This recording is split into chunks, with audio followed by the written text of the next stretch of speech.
नमस्कार, आप सभी का स्वागत है हमारे YouTube चैनल CG के यादव में। तो आज की इस वीडियो में हम सहकारिता अधिनियम और बैंकिंग प्रावधान से संबंधित महत्वपूर्ण प्रश्न लेकर आए हैं, जो कि एग्जाम के लिए बहुत ही महत्वपूर्ण होने वाला है। तो वीडियो में अंत तक बने रहेगा, जल्दी से कवर करेंगे, ठीक है। तो पहला प्रश्न देखते हैं, सहकारी समिति या बैंकों के माध्यम से अल्पकालीन उद्यानिकी कार्य हेतु ऋण की अधिकतम सीमा 0% ब्याज दर पर है। तो अधिकतम कितना दिया जा सकता है ऋण? इसका सही आंसर हो जाएगा ऑप्शन बी हो जाएगा 3 लाख रुपए, ठीक है। अगला प्रश्न दिया है, किस जिला केंद्रीय सहकारी बैंक की शाखाएं सबसे कम है? तो किस जिला केंद्रीय सहकारी बैंक की शाखा जो है कम है सबसे? इसका सही आंसर हो जाएगा डी हो जाएगा अंबिकापुर का, ठीक है। अगला प्रश्न देखते हैं, सोसाइटी की रजिस्ट्रीकरण के लिए शर्तों के संबंध में कौन सा कथन सही नहीं है? तो कौन सा कथन सही नहीं है उसको बताना है। इसका सही आंसर हो जाएगा सी हो जाएगा, ठीक है। सदस्यों की आयु 21 वर्ष के कम न हो, ये सही नहीं है, ठीक है। कम वर्ष की आयु वाले का भी रजिस्ट्रीकरण हो जाता है, ठीक है। अगला प्रश्न देखते हैं, समापक का नियंत्रण समापक का नियंत्रण होगा, कौन होगा उसको बताना है। तो इसका सही आंसर हो जाएगा डी हो जाएगा सोसाइटी के कर्मचारी पर, ठीक है। अगला प्रश्न है, रजिस्ट्रार द्वारा जांच के आदेश देने के कितने माह के भीतर पूर्ण करना आवश्यक है? मोस्ट IMP प्रश्न। इसका सही आंसर हो जाएगा डी हो जाएगा 4 माह के भीतर, ठीक है। अगला प्रश्न देखते हैं, किसी व्यक्ति को सोसाइटी में प्रवेश देने से इनकार कर दिया गया हो, ऐसे विनिश्चय कितने दिवस के भीतर सूचित किया जाएगा? इसका सही आंसर हो जाएगा ऑप्शन बी हो जाएगा 30 दिन के भीतर। अगला प्रश्न देखते हैं, क्रेडिट सहकारी समिति का तात्पर्य है? तो इसका सही आंसर हो जाएगा डी हो जाएगा कृषक सहकारी समिति। अगला प्रश्न है, डिपॉजिट इंश्योरेंस कॉर्पोरेशन को प्रतिसंदायक करने की नवीन बैंकों का दायित्व होगा, यह बैंक बीमाकृत होना चाहिए। तो यह बैंक किससे बीमाकृत होना चाहिए? तो इसका सही आंसर हो जाएगा ए हो जाएगा डिपॉजिट इंश्योरेंस एक्ट 1961 के तहत, ठीक है। अगला प्रश्न देख लेते हैं, अल्पकालीन सहकारी साख संरचना सोसाइटी के कुल अंश पूंजी में राज्य सरकार का अधिकतम योगदान हो सकता है। तो राज्य सरकार का कितना हो सकता है उसको बताना है। इसका सही आंसर हो जाएगा सी हो जाएगा 25%। अधिकतम योगदान 25% हो सकता है राज्य का, है ना। अगला प्रश्न देखते हैं, प्रत्येक सहकारी सोसाइटी जिसकी अंश पूंजी खाली स्थान से अधिक हो अंशों या हिस्सों का रजिस्टर रखेगी। तो इसका सही आंसर हो जाएगा ए हो जाएगा 5000 से अधिक होने पर, ठीक है। अगला प्रश्न देखते हैं, धारा 50 की उपधारा 1 के तहत सोसाइटी का सम्मेलन सदस्यों की मांग पर बुलाया गया है और यदि ऐसे सम्मेलन में गणपूर्ति नहीं हो तो क्या होगा? तो इसका सही आंसर हो जाएगा ऑप्शन डी हो जाएगा, ठीक है। सम्मेलन को विघटन कर दिया जाएगा। अगला प्रश्न है, यदि धारा 50 की उपधारा 2 के तहत रजिस्ट्रार द्वारा सोसाइटी का विशेष साधारण सम्मेलन बुलाया गया है तो ऐसे सम्मेलन की अध्यक्षता कौन करेगा?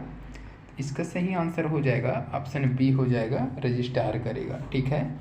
अगला प्रश्न देखते हैं, सोसाइटी के साधारण सम्मेलन में किसे मत देने का अधिकार नहीं है? सोसाइटी के साधारण सम्मेलन में किसे मत देने का अधिकार नहीं है? इसका सही आंसर हो जाएगा डी हो जाएगा नाम मात्र के सदस्य को। अगला प्रश्न देख लेते हैं, निम्न में से सही कथन की पहचान करें। तो इनमें से सही कथन कौन सा है उसको बताना है। इसका सही आंसर हो जाएगा डी हो जाएगा, ठीक है। न तो एक न तो दो, इसमें से कोई भी नहीं है, ठीक है। अगला प्रश्न है, छत्तीसगढ़ सहकारी सोसाइटी निर्वाचन नियम 1962 में सहकारी सोसाइटी में निर्वाचन संबंधी प्रक्रिया किस अध्याय में है? तो इसका सही आंसर हो जाएगा ऑप्शन सी हो जाएगा अध्याय 5 क में है, ठीक है, एक है ना। अगला प्रश्न है, नियम 3 के तहत पंजीयक को सहायता देने हेतु अधिकारियों की नियुक्ति कौन करता है? तो इसका सही आंसर हो जाएगा ऑप्शन ए हो जाएगा राज्य सरकार करेगा, है ना। अगला प्रश्न देखते हैं, सम परीक्षा बोर्ड का गठन किस धारा के तहत किया जाता है?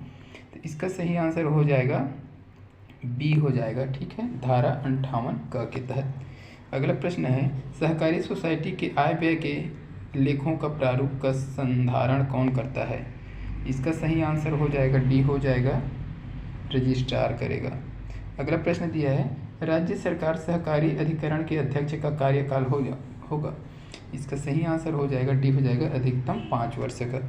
अगला प्रश्न देखते हैं, वर्तमान में नबार्ड के केंद्र का हिस्सा है, तो वर्तमान में नबार्ड के केंद्र का हिस्सा कितना प्रतिशत है उसको बताना है।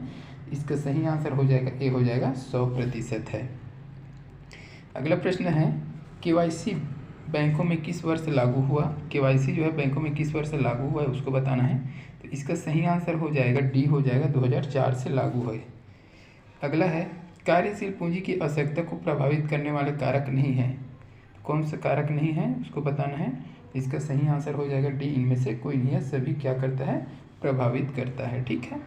अगला प्रश्न देखते हैं, निम्न में से नबार्ड के बारे में कौन सा कथन सही नहीं है। तो नबार्ड के बारे में कौन सा कथन सही नहीं है, इसका सही आंसर हो जाएगा डी, हो जाएगा, इनमें से कोई नहीं है, सभी जो है सही है। ठीक है।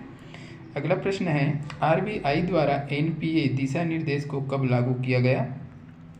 इसका सही आंसर हो जाएगा सी, हो जाएगा। ठीक है, 1992 में लागू किया गया। अगला प्रश्न दिया है, जिस मुद्रा की मांग अधिक होती है कहलाती है। तो जिस मुद्रा की मांग अधिक होती है वह क्या कहलाती है। इसका सही आंसर क्या हो जाएगा, ऑप्शन ए हो जाएगा, हार्ट मनी कहलाता है। ठीक है। तो अभी तक जो लोग वीडियो को लाइक नहीं किए हैं, लाइक कर दीजिए, शेयर कीजिए और ऐसे प्रकार की वीडियो के लिए चैनल को सब्सक्राइब कीजिए। ठीक है। अगला प्रश्न देखते हैं, नबार्ड को निम्न में से किसके निरीक्षण का अधिकार प्राप्त है। नबार्ड को निम्न में से किसके निरीक्षण का अधिकार है उसको बताना है। तो इसका सही आंसर हो जाएगा ऑप्शन डी, हो जाएगा। ठीक है, यह सभी का है ना। अगला प्रश्न देखते हैं, नबार्ड द्वारा खाद्य प्रसंस्करण निधि का स्थापना किस वर्ष की गई है। तो इसका सही आंसर हो जाएगा बी, हो जाएगा 2014। अगला प्रश्न देखते हैं, गैर निष्पादित परिसंपत्ति बढ़ने के निम्न में से क्या कारण हो सकते हैं। इसका सही आंसर हो जाएगा ऑप्शन डी, हो जाएगा। ठीक है, यह सभी कारण हो सकते हैं। ठीक है। अगला प्रश्न देखते हैं, निम्न में से कौन सी मद आय व व्यय दोनों में दिखाई जा सकती है। तो इसका सही आंसर हो जाएगा सी, हो जाएगा, कमीशन और ब्याज दोनों। ठीक है, ए और बी दोनों हो जाएगा। अगला प्रश्न है, प्राथमिक प्रत्यय सोसाइटी से आशय है। तो प्राथमिक प्रत्यय सोसाइटी से आशय क्या है उसको बताना है। इसका सही आंसर हो जाएगा ए, हो जाएगा, केवल ए। तो क्या है, जिस प्राथमिक उद्देश्य बैंककारी का कारोबार का संव्यवहार करना हो। ठीक है। अगला प्रश्न देखते हैं, लाभ हानि खाता की विशेषताएं नहीं है। तो लाभ हानि खाता की विशेषताएं कौन सा नहीं है उसको बताना है। इसका सही आंसर हो जाएगा ऑप्शन सी, हो जाएगा। ठीक है, यह खाता व्यापार के केवल शुद्ध हानि को प्रदर्शित करता है, यह क्या है, सही नहीं है। ठीक है। अगला प्रश्न है, प्रदेश में कितने LAMS प्राथमिक कृषि साख समिति है। मोस्ट टाइम भी प्रश्न है ये, है ना। इसका सही आंसर हो जाएगा ए, हो जाएगा 695। अगला प्रश्न है, 31 दिसंबर 2022 तक वर्ष 2022-23 में कुल कितने प्रतिशत ऋण वितरण की पूर्ति की गई है। इसका सही आंसर क्या हो जाएगा, ऑप्शन डी, हो जाएगा, 89.03%। अगला प्रश्न है, आरबीआई का बैंकिंग वर्ष होता है। तो आरबीआई का बैंकिंग वर्ष क्या होता है। इसका सही आंसर हो जाएगा सी, हो जाएगा, 1 जुलाई से 3 जून तक। ठीक है। अगला प्रश्न दिया है, सहकारी बैंक को बैंक या बैंकार या बैंकारी शब्द का प्रयोग करने का अधिकार बैंकिंग रेगुलेशन एक्ट की किस धारा के तहत दिया गया है। मोस्ट टाइम की प्रश्न। इसका सही आंसर हो जाएगा ए, हो जाएगा, धारा 7 के तहत। अगला प्रश्न है, किस समिति का सिफारिश पर पहला सहकारी अधिनियम 1904 पारित हुआ था। यह भी बहुत ही महत्वपूर्ण है। ठीक है। इसका सही आंसर हो जाएगा सी, हो जाएगा, एडवर्ड लॉस समिति के। ठीक है। अगला प्रश्न है, संविधान का भाग 9 ख के संविधान संशोधन के तहत जोड़ा गया। इसका सही आंसर हो जाएगा सी, हो जाएगा, 97वां संविधान संशोधन अधिनियम 2011 को। अगला प्रश्न है, छत्तीसगढ़ सहकारी सोसाइटी अधिनियम को लागू करने के लिए विधियों का अनुकूल आदेश कब पारित हुआ। तो इसका सही आंसर हो जाएगा ऑप्शन सी, हो जाएगा, 13 जून 2011 को। अगला प्रश्न दिया है, छत्तीसगढ़ सहकारी सोसाइटी अधिनियम का 5वां अध्याय क्या है। तो इसका सही आंसर हो जाएगा सी, हो जाएगा, सी, सोसाइटी का प्रबंधन। अगला प्रश्न है, सहकारी सोसाइटी के अपर रजिस्ट्रार की नियुक्ति किसके द्वारा की जाती है। इसका सही आंसर हो जाएगा बी, हो जाएगा, राज्य सरकार द्वारा। अगला प्रश्न देखते हैं, छत्तीसगढ़ सरकार द्वारा वर्ष 2023-24 में कितने मिलियन टन धान खरीदी का लक्ष्य रखा गया है। तो इसका सही आंसर हो जाएगा ऑप्शन सी हो जाएगा। 125 लाख मिलियन टन धान खरीदी का लक्ष्य रखा गया है 23-24 के लिए ना, इसको याद रखिएगा।